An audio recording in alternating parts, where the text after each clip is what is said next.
My name is Eleanor Thompson, and at 72 years old, I never imagined I'd be standing in the rain outside my own son's funeral, watching through the church windows as strangers mourned him.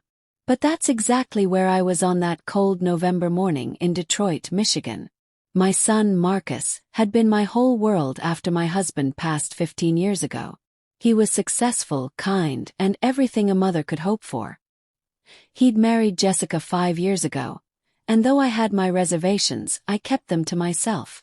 A mother knows when something isn't right, but love makes us blind to the warnings we should heed. Marcus died suddenly from a heart attack at 43. One moment he was laughing at dinner, the next he was gone. The shock hadn't even worn off when Jessica made her intentions clear. "Eleanor, I think it's best if you don't come to the funeral," she'd said, standing in my doorway 3 days after my son's death. Her designer sunglasses hid her eyes, but her voice was cold as ice. "What do you mean?"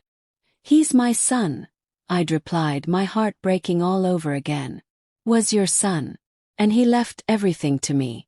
This is my grief, my funeral, my life now. I don't need you hovering around, reminding everyone of the past. I should have fought harder. I should have demanded my right to say goodbye. But grief had stolen my strength, and before I knew it, the door was closed in my face.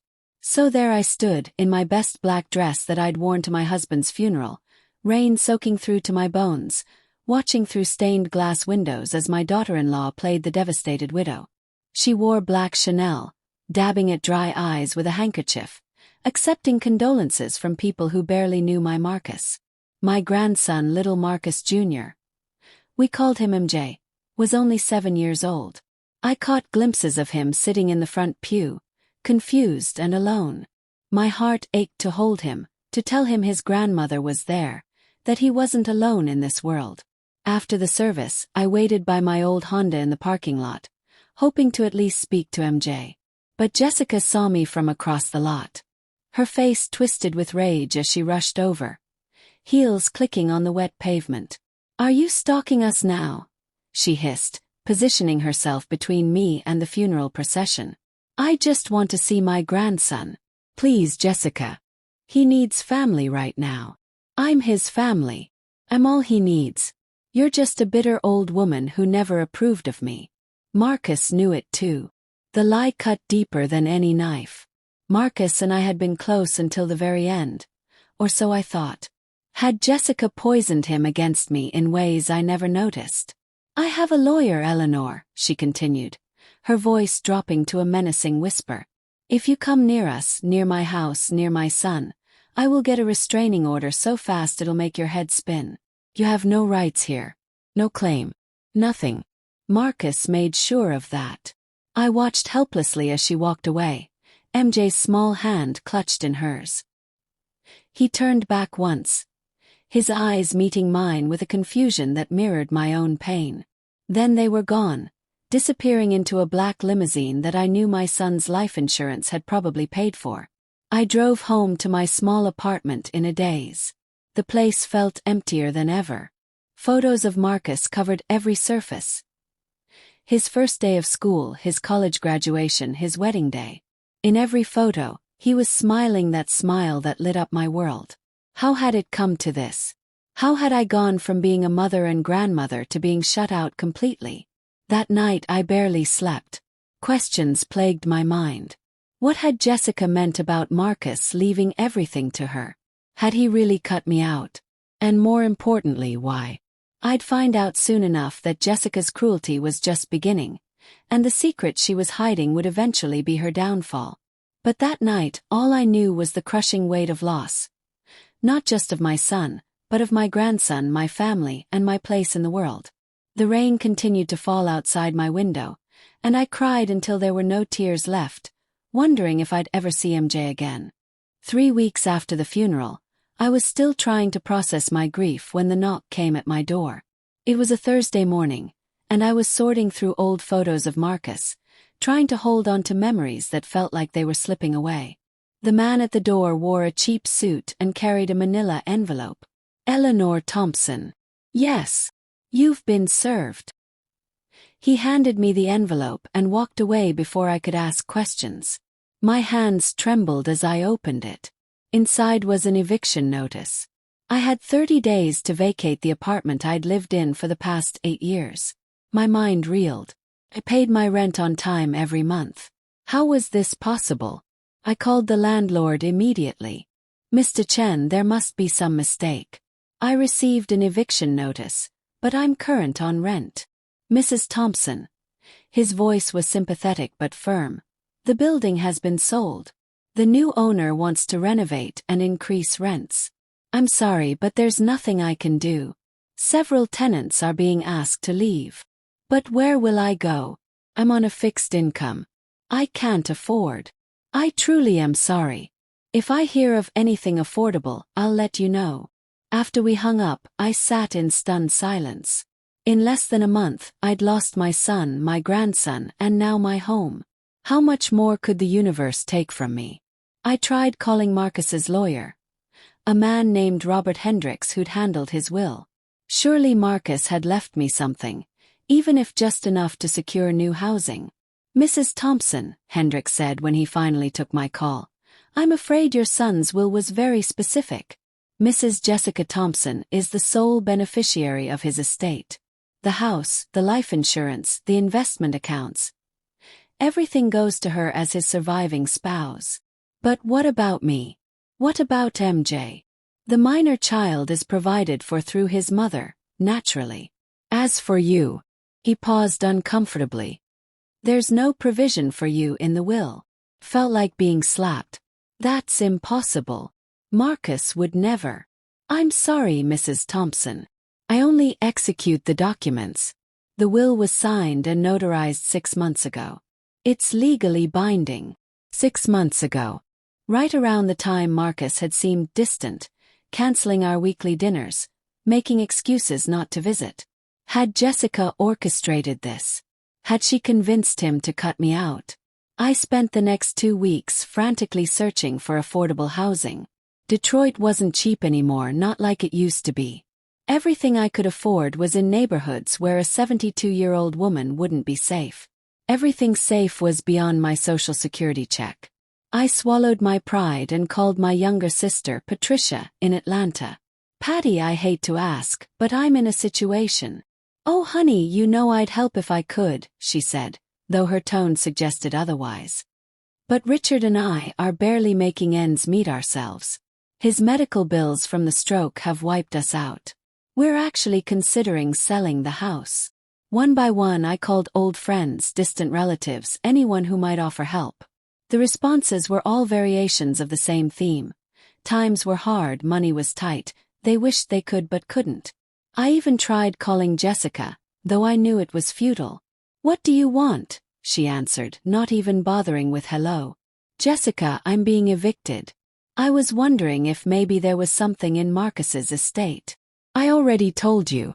Marcus left everything to me. If he'd wanted you to have something, he would have put it in the will. Please, I just need enough for a security deposit somewhere safe. That sounds like a you problem, Eleanor. Marcus and I discussed you at length. He knew you'd come begging eventually. He said you always did, always playing the victim, always needing something. That's not true. Marcus never said those things. Didn't he? Or maybe you just didn't want to hear it. Face it, Eleanor. Your son outgrew you. He built a new life, a better life, and there wasn't room in it for a needy, bitter old woman who never approved of his choices. The line went dead. I collapsed onto my couch, surrounded by moving boxes I couldn't afford to fill with furniture I had nowhere to take. How had my life come to this? That night I made a decision. If I couldn't find housing in Detroit, I'd have to leave. I had a small savings account, barely $3,000, that I'd been keeping for emergencies. This qualified. I found a room for rent in a boarding house on the outskirts of Cleveland, Ohio. It was small, dingy, and shared a bathroom with 4 other tenants, but it was all I could afford. The landlady, Mrs. Kowalski, was a weathered woman with kind eyes who asked no questions when I showed up with 3 suitcases containing my entire life. First month and deposit, she'd said, counting the cash I handed her. Rent's due on the 1st. You're in room 3B. The room was barely bigger than a closet. A twin bed, a small dresser, and a window that looked out onto a dumpster. I sat on the lumpy mattress and looked at the photos I'd managed to pack. Marcus as a baby, Marcus at his high school graduation, Marcus and MJ at the zoo. I'd lost everything. But I was a survivor.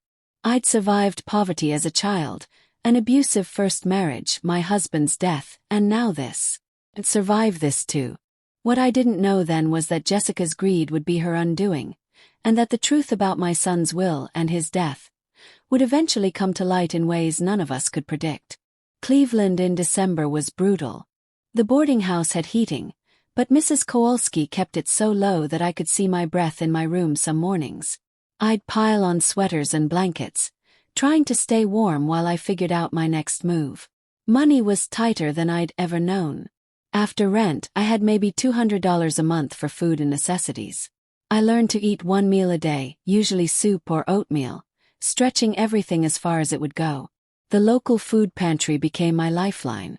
My neighbors in the boarding house were like me. People life had knocked down hard. There was Tommy in 3A, a veteran with PTSD who screamed in his sleep. Across the hall in 3C was Maria, a young mother who'd fled an abusive husband with her 3-year-old daughter. Next door in 3D was Ray, an elderly man dying of cancer with no family to care for him. We looked out for each other in small ways. Maria would share her daughter's leftover chicken nuggets. Tommy would shovel the walkway after snowstorms. Ray would tell jokes to make us laugh when the weight of our situations felt too heavy. And I became the grandmother of the house, offering what wisdom and comfort I could. But every night I thought about MJ. He'd be 8 soon. Was he okay? Did he ask about me? Did Jessica tell him I'd abandoned him? Or did she pretend I'd never existed? I tried sending him a birthday card in January, mailing it to the house I'd visited so many times before. 2 weeks later, it came back stamped "Return to sender." The rejection hurt, but it also made me angry. What kind of mother keeps a child from his grandmother? What was Jessica so afraid of? I started working part-time at a local diner called Rosie's, washing dishes for cash under the table. The owner, Rosie Martinez, was a tough woman in her 50s who'd built the place from nothing. She took one look at me, a 72-year-old woman clearly down on her luck, and hired me without questions. "You show up on time, you work hard, you get paid," she'd said. "I don't care about your past, and I don't care about your problems. Just do your job." It was grueling work. Standing for 6-hour shifts, my arthritic hands submerged in hot water and harsh soap, scrubbing grease from pots and plates. But it gave me purpose and an extra $100 a week. The diner became my sanctuary. Rosie was gruff but fair, and her waitress, a woman named Candace, took me under her wing. "You're too old for this work, Ellie," Candace said one afternoon during our break. She was probably 45, with bleached blonde hair and eyes that had seen too much. "What's your story?" I hadn't planned to tell anyone, but something about Candace made me trust her. Over lukewarm coffee, I told her everything. Marcus's death, Jessica's cruelty, the eviction, my exile to Cleveland. "That witch," Candace said when I finished. "There's something not right there. Why would she work so hard to keep you away if she didn't have something to hide? What could she be hiding? Marcus is gone. Maybe. But people like that, honey, they always have secrets. And secrets have a way of coming out." Her words stuck with me. That night, lying in my cold room, I thought about everything that had happened. The sudden change in Marcus's behavior before his death. The will that cut me out completely. Jessica's vicious determination to keep me away from MJ. Something wasn't right. I could feel it in my bones. I started going to the public library on my days off, using their computers to search for information. I looked up Marcus's obituary, read it dozens of times looking for clues. I found Jessica's social media accounts. She'd made them all public, probably wanting to flaunt her widow status. The photos made my blood boil. She was posting pictures from expensive restaurants, designer shopping bags, a new BMW in the driveway, all while claiming to be a grieving widow. But it was the pictures of MJ that broke my heart. He looked thinner, sadder. In every photo, his smile didn't reach his eyes. One evening in February, I was scrolling through Jessica's Facebook when I saw a post that made my heart stop. So grateful for my amazing boyfriend David for helping me through this difficult year. Love conquers all. Red heart. The post was from 3 days ago and included a photo of Jessica and a handsome man in his 30s, kissing at what looked like a fancy restaurant. My mind raced. Marcus had only been dead for 4 months. 4 months, and she already had a boyfriend. How long had this been going on? I screenshot everything, though I wasn't sure why. Some instinct told me this was important. The next day at the diner, I showed Candace the photos. "I knew it," she said triumphantly. "That woman's got secrets. Question is, what are you going to do about it?" "What can I do?" "Nobody. I have nothing. You have the truth, honey. And the truth always matters." But I wasn't so sure. Jessica had money, lawyers, and power. I had screenshots on a library computer and $200 to my name. Still, something had shifted inside me. I wasn't just going to survive anymore. I was going to fight. For Marcus's memory. For MJ's future. And for my own dignity. I didn't know it yet, but my chance for justice was coming. And it would arrive in the most unexpected way. March brought warmer weather and an unexpected visitor to the boarding house. I was coming home from my shift at Rosie's, exhausted and smelling like grease, when I saw a man standing outside my door. He was in his late 50s, African American, with graying hair and kind eyes. He wore a neat suit despite the boarding house's shabby surroundings. "Eleanor Thompson?" he asked. My guard went up immediately. "Who's asking?" "My name is Vincent Hayes. I'm a private investigator." He pulled out a business card and handed it to me. "I need to talk to you about your son, Marcus." My heart hammered. "What about him? Can we talk somewhere private?" I let him into my tiny room, suddenly self-conscious about the peeling wallpaper and the smell of mildew that no amount of cleaning could eliminate. Vincent didn't seem to notice or care about the surroundings. He sat in the room's only chair while I perched on the bed. "Mrs. Thompson, I'm going to be direct with you. I was hired by Marcus's business partner, James Crawford, to look into some irregularities in your son's company accounts." Irregularities? Large sums of money disappearing in the months before Marcus's death. James suspected embezzlement, but Marcus died before they could investigate properly. My mind reeled. "You think Marcus was stealing from his own company?" "No, ma'am. I think someone was stealing from Marcus. And I think that same someone might have had reason to want him dead." The room seemed to tilt. "You're saying my son was murdered?" "I'm saying his death is suspicious. A healthy 43-year-old man having a sudden heart attack. It happens, but the timing is convenient. Very convenient for someone who stood to inherit everything." "Jessica," I whispered. "I can't prove anything yet. But I've been following the money trail, and it leads straight to your daughter-in-law. She was draining accounts months before Marcus died. Small amounts at first, then larger sums. By the time your son passed, she'd moved nearly $500,000 into offshore accounts." Felt sick. Marcus would have noticed. Would he? She had access to everything. She handled the household finances. And according to people I've interviewed, Marcus had been increasingly stressed and distracted in his final months. Maybe he did notice, and maybe that's why he had to die. But the will was changed 6 months before his death, right after an argument between Marcus and Jessica that neighbors reported to police, though it never went beyond a noise complaint. What if she forced him to change it? What if she threatened him? I thought about the man who'd knocked on my door that day, serving me with eviction papers. The landlord saying the building had been sold. Who bought my apartment building? The one I was evicted from. Vincent smiled grimly. "Took you 30 seconds to ask the question. It took me 3 weeks to answer. A shell company bought it. Traced back through 3 layers of corporate paperwork to Jessica Thompson." The pieces clicked into place with horrifying clarity. She bought my building to evict me. She wanted me gone. She wanted you silenced. A grieving mother might ask questions, might cause problems. But a homeless, desperate old woman in another state. Who'd listen to her? Rage flooded through me, hot and righteous. What do? We. Vincent raised an eyebrow. Mrs. Thompson, I appreciate your enthusiasm, but this is a criminal investigation. That's my son who was murdered. My grandson who's living with his father's killer. I'm not sitting on the sidelines. Vincent studied me for a long moment. James Crawford authorized me to provide you with a monthly stipend. He feels guilty about not protecting Marcus, and he wants to help you get back on your feet. $2,000 a month until this is resolved. Tears sprang to my eyes. $2,000. It was more money than I'd seen in months. Why would he do that? Because he and Marcus were like brothers. 'Cause he's a good man. And because he knows you're the key to bringing Jessica down. How?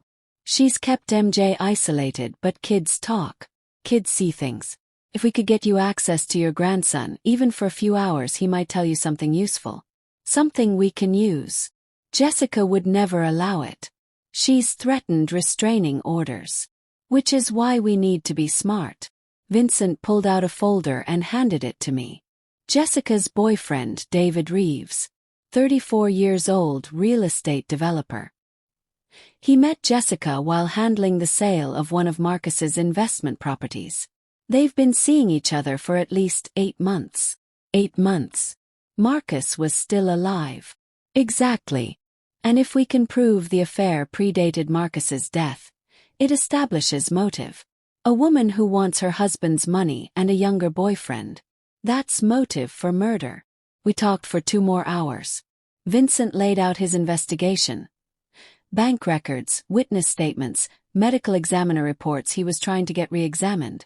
It was all circumstantial, but it was building toward something. There's one more thing, Vincent said as he prepared to leave. Marcus had life insurance through his company. $3 million. But the policy had a clause. If his death was ruled suspicious or criminal, the payout would be frozen pending investigation. So if we can prove murder, Jessica loses everything.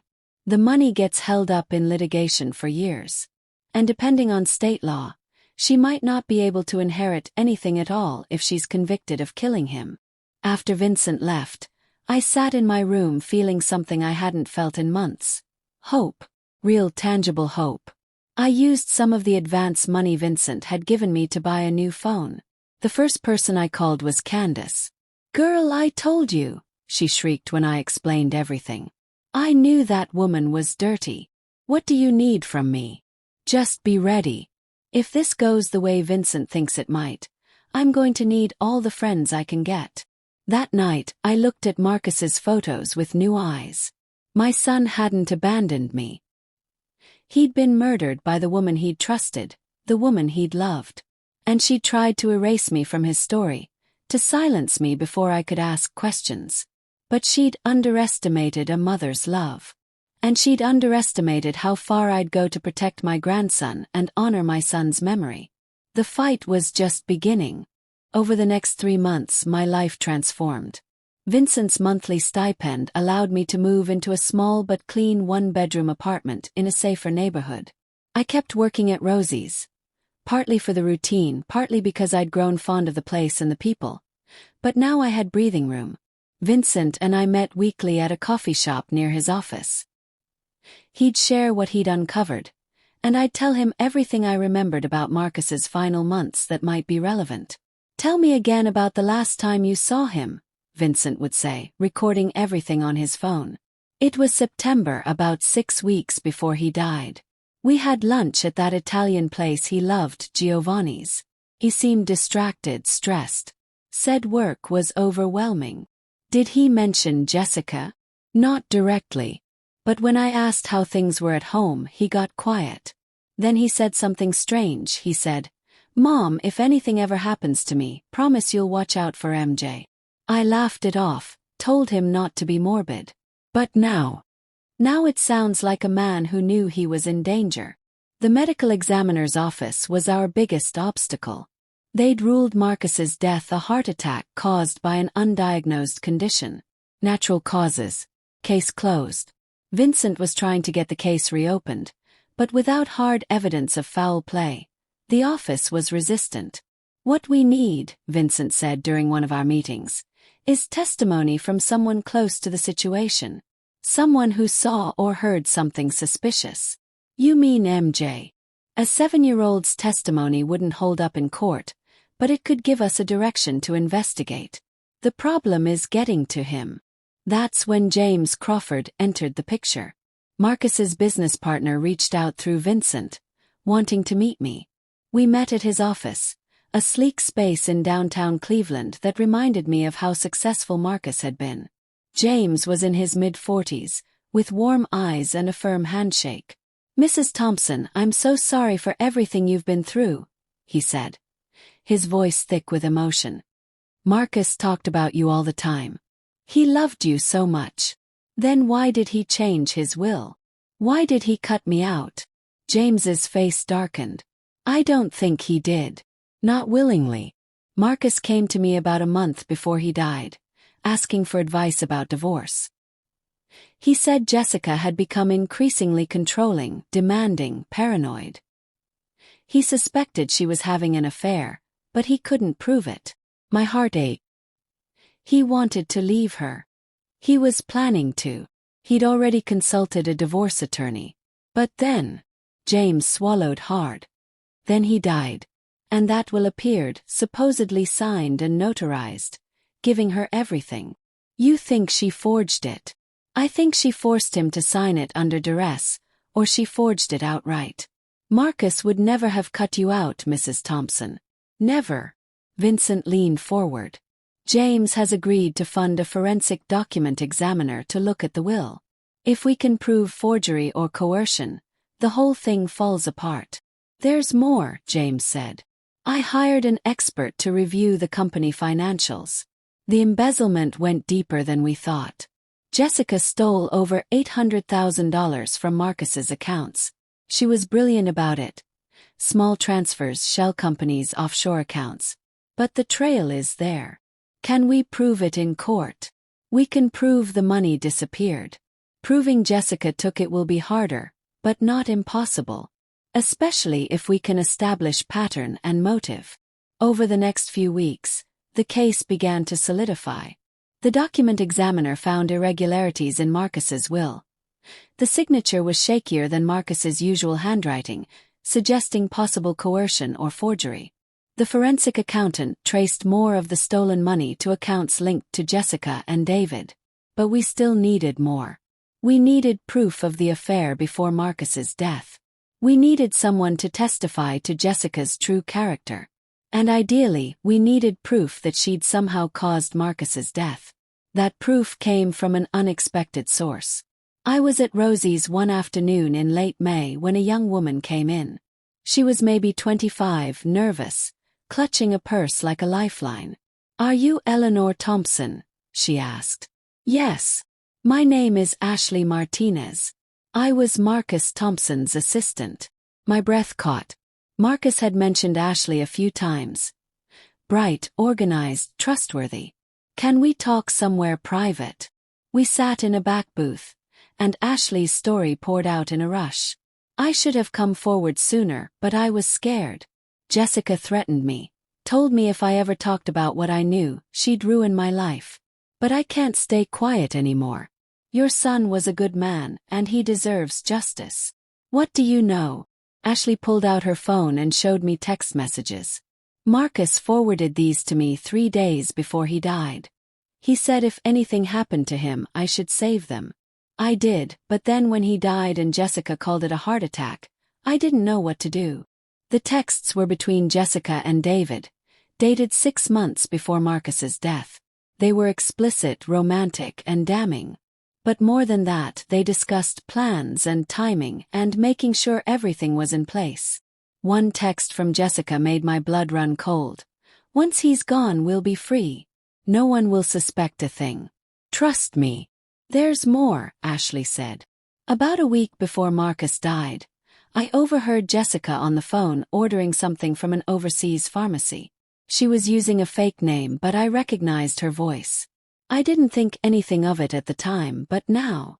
What do you think it was? I did some research after Marcus died. There are drugs that can cause heart attacks in healthy people. Drugs that are hard to detect in autopsy if you don't know to look for them. Vincent needed to see this immediately. I called him right from the restaurant, and he arrived within 30 minutes. Ashley told him everything, handed over copies of the texts, and agreed to give a formal statement. "This changes everything," Vincent said, his eyes gleaming with that hunter's focus I'd seen before. "With this, we can get the medical examiner's office to do a secondary toxicology screen. If they find anything." "How long would that take?" "Yes. Weeks, maybe months. But Mrs. Thompson, this is it. This is what we need to bring Jessica down." That night, I allowed myself to feel something I hadn't felt since November. Vindication. My son had loved me. He hadn't abandoned me. He'd been murdered by the woman he trusted. And now, finally, the truth was coming to light. But Jessica still had MJ. And until we could prove her guilt and get him to safety, my grandson was living with his father's killer. The race was on. The secondary toxicology report came back in July, 8 months after Marcus's death. Vincent called me the moment he got the news. "They found it," he said, his voice tight with controlled excitement. "Digoxin. It's a heart medication that can cause cardiac arrest if given in large doses to someone who doesn't need it. Clever because in small amounts it might not show up on a standard tox screen. But they found it, Eleanor. They found it." I sat down heavily on my couch, phone pressed to my ear. "So it's murder." "It's murder. The case has been officially reopened. The detective in charge is Gregory Mitchell. Good cop, thorough. He's building a case for the prosecutor's office. What happens now? Now we wait for them to make an arrest. Mitchell says they're being careful, building an airtight case. They're executing search warrants on Jessica's accounts, her phone records, everything. When they arrest her, they want to make sure the charges stick." "What about MJ?" "Child Services has been notified. When Jessica is arrested, he'll need to go somewhere. As his only other living relative, you're first in line for custody." Custody. I would get my grandson back. The next 2 weeks were agony. Knowing Jessica had murdered my son and watching her continue to live her life, posting happy photos on social media, spending Marcus's money, it made my blood boil. But then, on a sunny Wednesday morning in late July, Detective Mitchell called. "Mrs. Thompson, we're executing the arrest warrant today at 2 p.m. I thought you'd want to know." I thanked him and immediately called Vincent, then James, then Candace. Everyone who'd supported me through this nightmare deserved to know justice was coming. At exactly 2:07 p.m., Jessica Thompson was arrested at her home in suburban Detroit. The charges: first-degree murder, embezzlement, fraud, and insurance fraud. The news hit the local media like a bomb. "Widow arrested for husband's murder," screamed the headlines. "Black Widow of Birmingham," read one particularly sensational tabloid. I watched the footage of Jessica being led out of her house in handcuffs, her face a mask of rage and disbelief. For once, she wasn't in designer clothes and perfect makeup. She looked like what she was, a criminal caught in her own web of lies. MJ was visible briefly in the footage, being led to a car by a social worker. He looked scared and confused, and my heart broke for him. But at least now he was safe. The custody hearing was scheduled for the following week. Jessica's lawyer tried to fight it, arguing that I was too old, too poor, living in inadequate housing. But James Crawford had quietly helped me secure a rental house in a good school district. Vincent testified about Jessica's crimes and my tireless work to uncover the truth. And Ashley Martinez gave a statement about how much Marcus had loved his mother and wanted her in MJ's life. The judge, a stern woman in her 60s named Judith Brennan, listened to everything. Then she looked directly at me.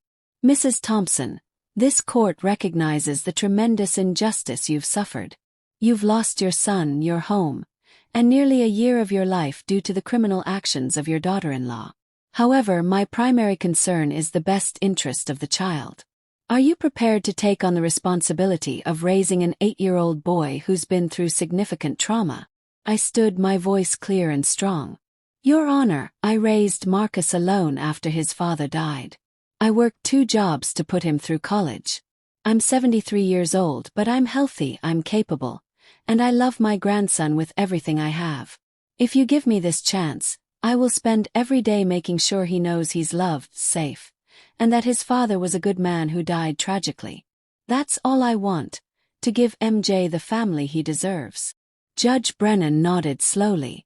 Custody is awarded to Eleanor Thompson, with supervised visitation for the first month to ensure a smooth transition. The court commends Mrs. Thompson for her persistence in seeking justice for her son.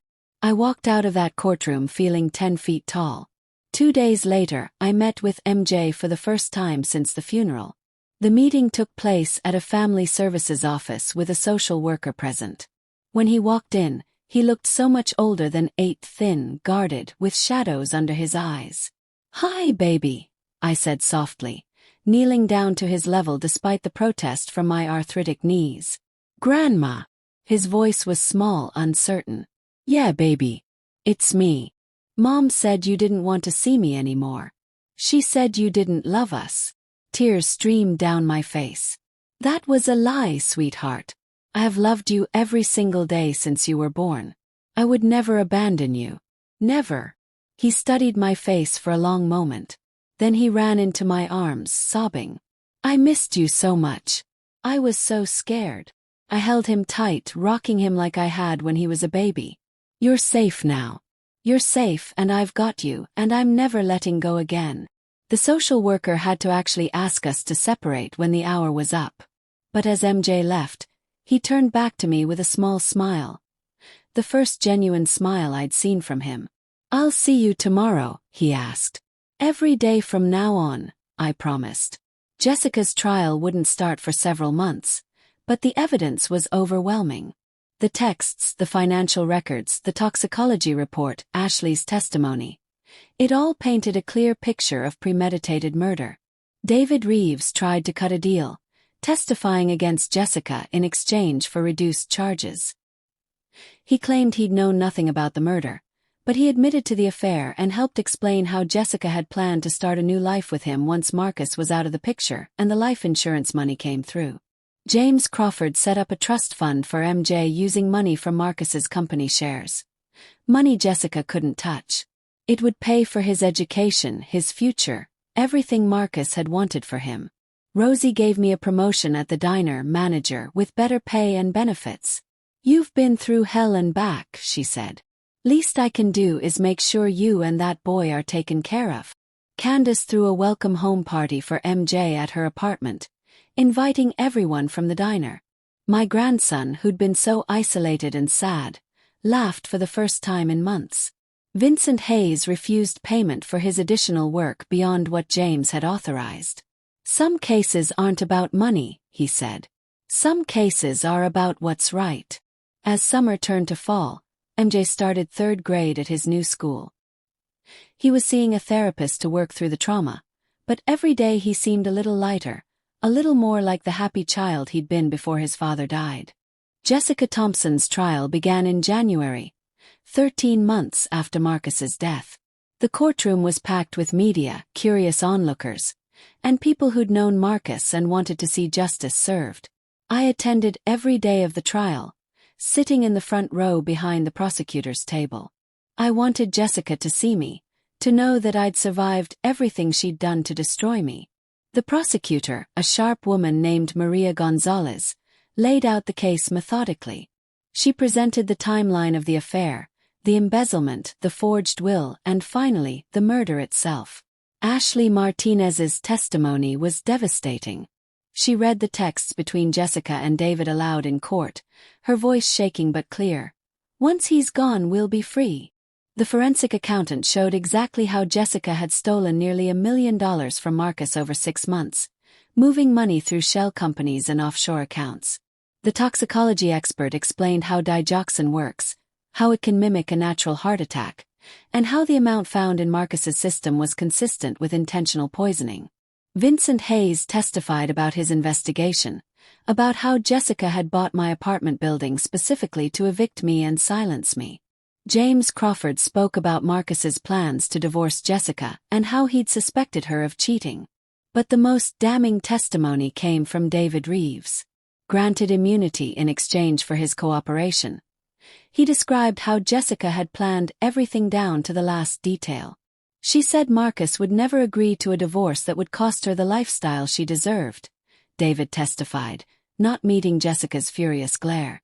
She said she'd found a way to solve the problem permanently.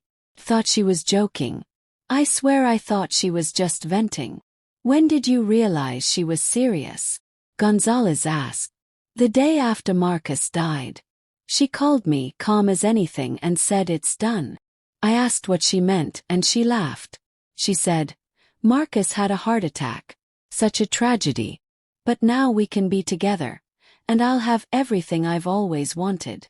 The courtroom erupted. Judge Brennan called for order, but the damage was done.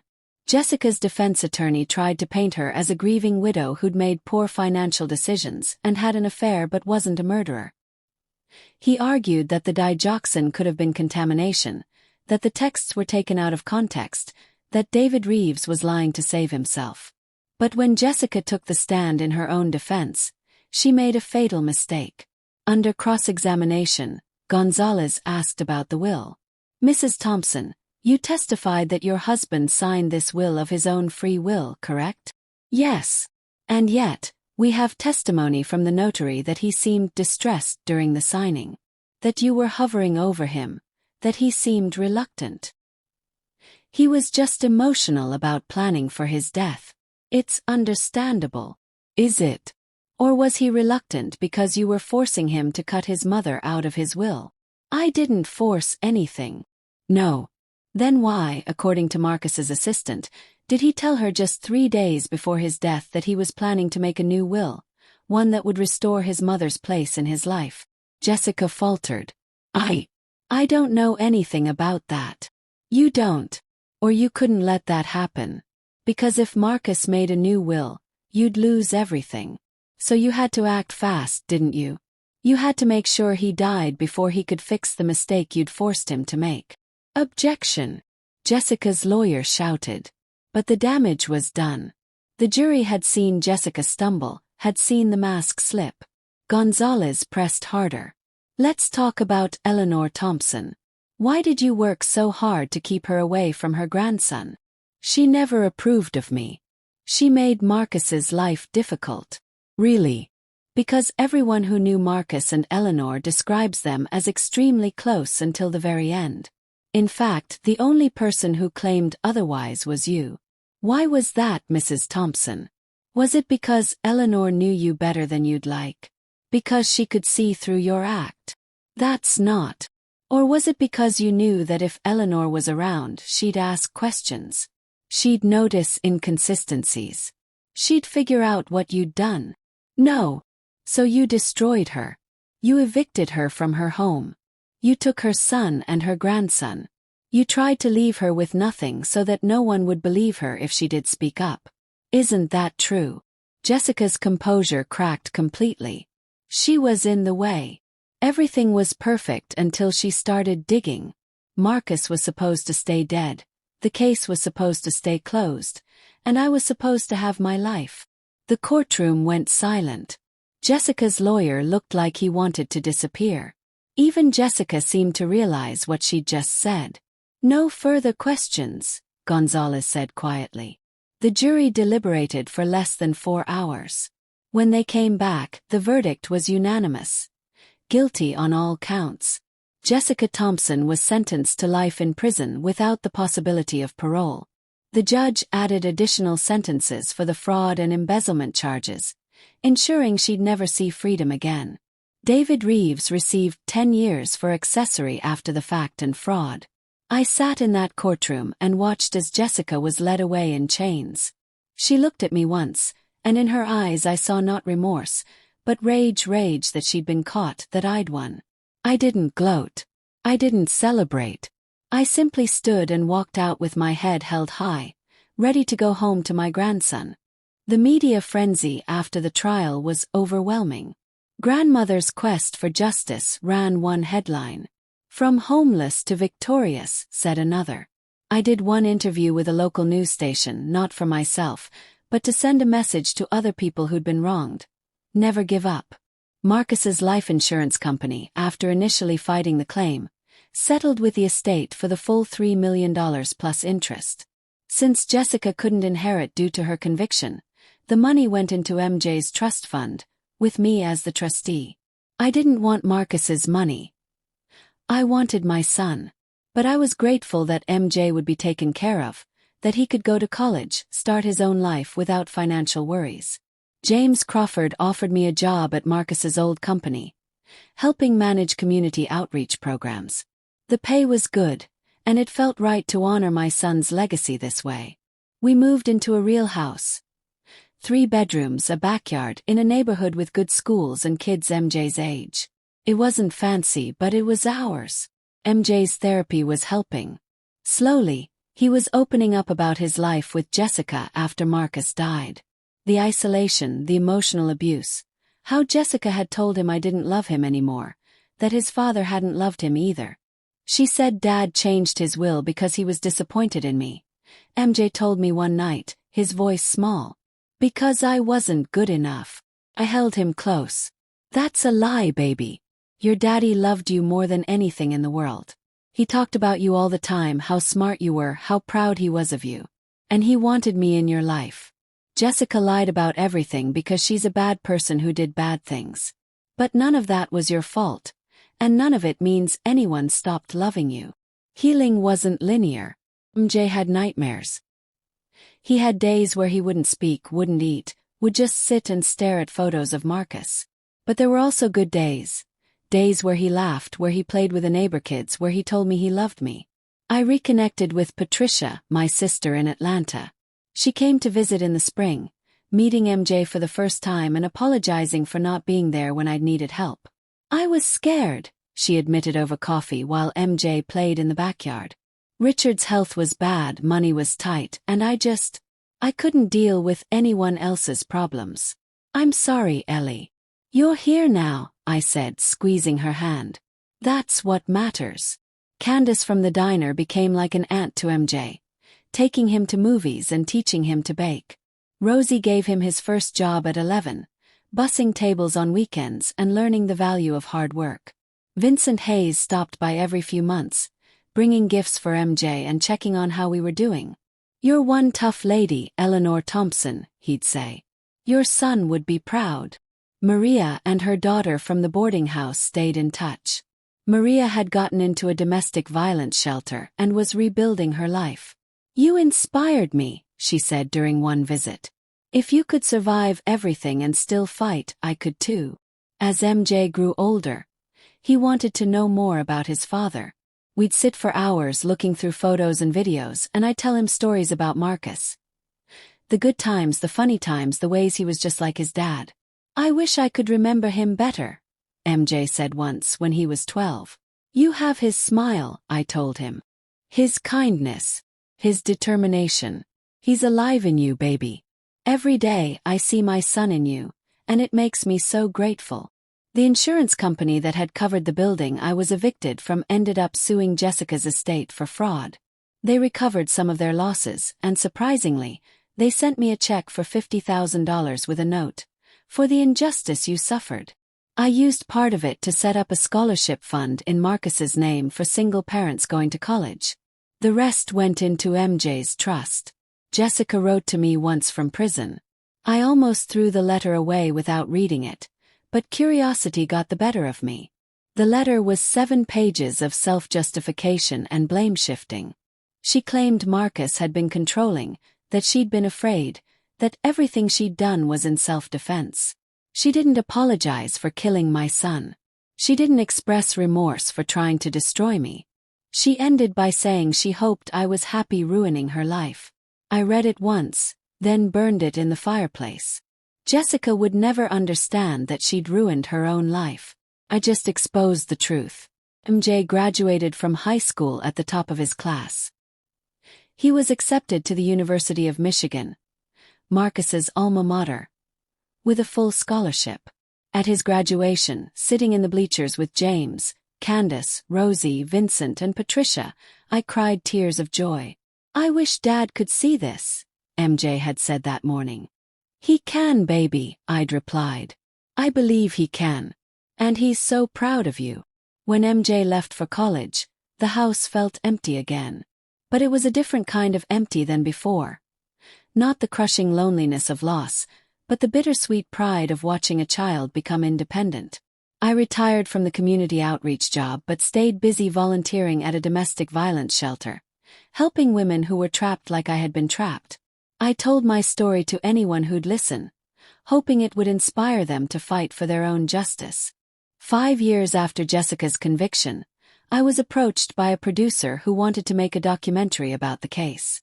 First, I refused. I didn't want to relive the pain, didn't want to be defined by tragedy. But MJ, now thriving at college, encouraged me. "Grandma, people need to hear this. How many other families are being torn apart by people like Jessica? How many grandparents are being pushed out of their grandchildren's lives? Your story matters." So I agreed with one condition. Any profits from the documentary would go to organizations supporting grandparents' rights and helping domestic violence survivors. The documentary, Grandmother's Justice, premiered at a film festival and was later picked up by a streaming service. It told the whole story. Marcus's murder, my eviction, the investigation, the trial, and the aftermath. The response was overwhelming. I received thousands of letters from people who'd been cut off from their grandchildren, from people who'd lost loved ones to suspicious circumstances, from people who'd been rendered homeless and powerless by others' cruelty. I started speaking at events, sharing my story and advocating for legal reforms. Several states passed grandparents' rights legislation partly inspired by my case, making it harder for parents to completely cut off grandparents without cause. A foundation was established in Marcus's name, providing legal assistance to families fighting for custody of grandchildren and funding investigations into suspicious deaths that police might otherwise overlook. Jessica filed multiple appeals, each one denied. She tried to get in contact with MJ when he turned 18, but he wanted nothing to do with her. "She killed my father and hurt my grandmother," he said simply. "She's not my mother. She's a murderer." MJ graduated from U of M with honors and went on to law school. He wanted to be a prosecutor, he said, like Maria Gonzalez. "I want to help people get justice the way you got justice for Dad." On the 10th anniversary of Marcus's death, we held a memorial service. James Crawford spoke about Marcus, the businessman and friend. Candace talked about how Marcus's story had inspired her to go back to school and become a counselor. Vincent Hayes discussed the importance of never giving up on truth.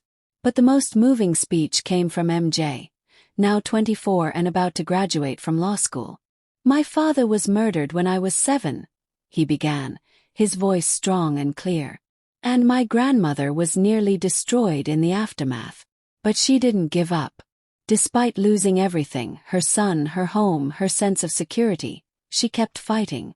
She fought for truth. She fought for justice. And she fought for me." People ask me all the time how I overcame my childhood trauma. The answer is simple. I had my grandmother.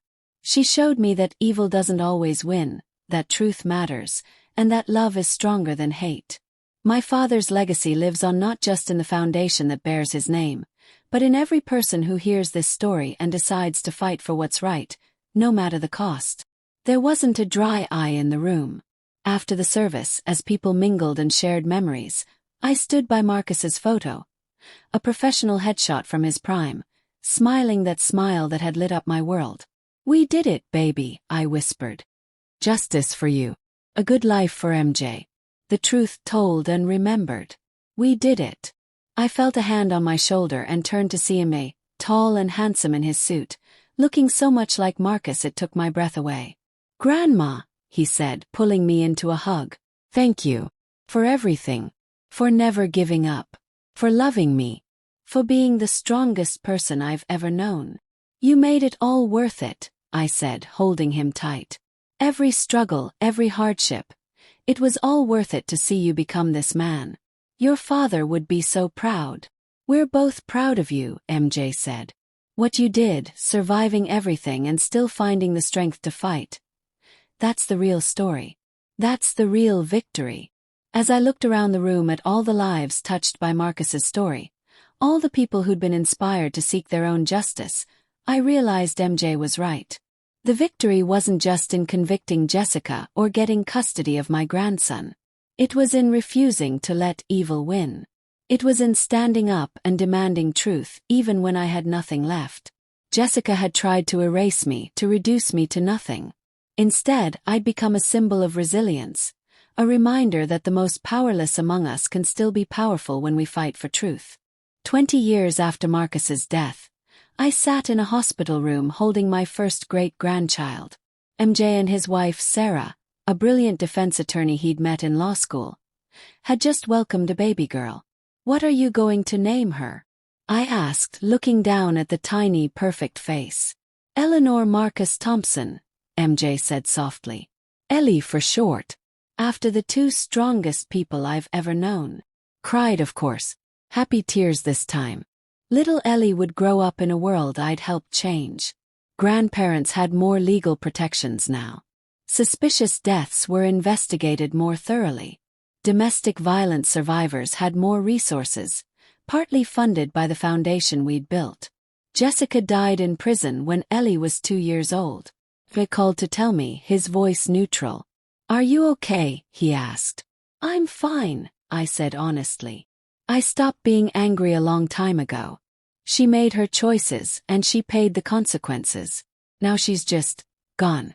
And we're still here living good lives, raising good people. That's justice enough."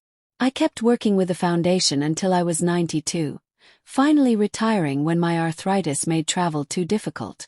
By then, MJ had taken over as director, bringing the same passion and dedication to the work that Marcus would have. Ellie grew up hearing stories about her great-grandfather Marcus, the successful businessman who'd been taken too soon. She grew up knowing about the evil woman who'd killed him, and the brave grandmother who'd sought justice against impossible odds.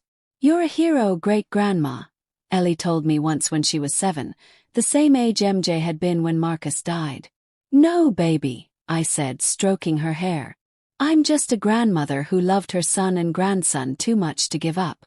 That's not heroic. That's just love." On what would have been Marcus's 75th birthday, the foundation dedicated a community center in his name.